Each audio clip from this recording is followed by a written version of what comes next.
One goal for the rest of the season for each NFL team from PFF. For the Browns, you'll love this one. Block better. Assuming Cleveland has a new starting quarterback, even a new running back, its offensive line will simply need to play at a higher level.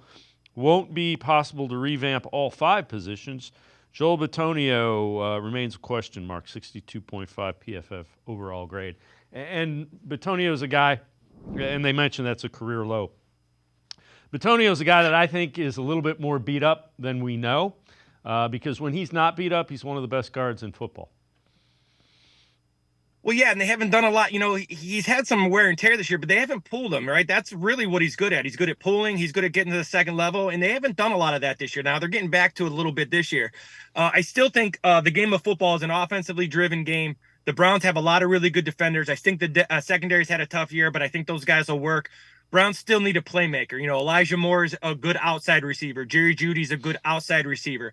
They need an easy yards guy. Yeah, and it doesn't necessarily need to be a receiver. You can get a receiver. You'd like to get a guy who's sudden and twitchy.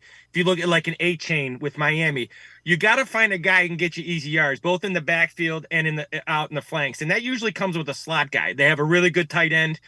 They got to figure out what they're doing at left tackle, but I think they have the left tackle. I think it's DeJuan Jones. I think they got to get him in shape. He's got to get healthy. I think Conklin.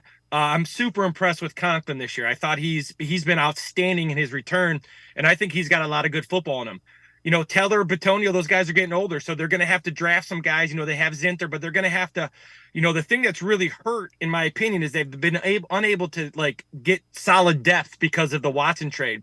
That's where they got to start looking in the draft. They got to get, in my opinion, they got to get a game changer with that first pick. They got to get a guy who you don't have to block anybody. He can go get 6 for you.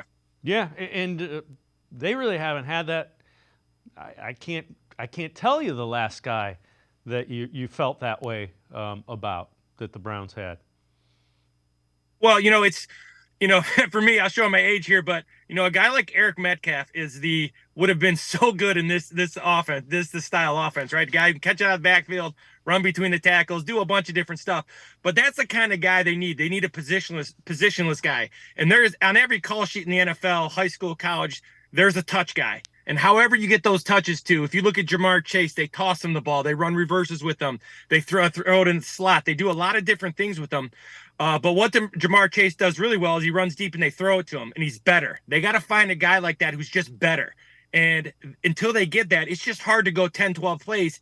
Every time the Browns get the ball, they got to be perfect. And if they're not perfect, they end up turning the ball over on downs or kicking a field goal or punting. And you got to get a guy who just, you watch the film, you go, wow, we did nothing right, but we scored. Those guys are important in the game of football.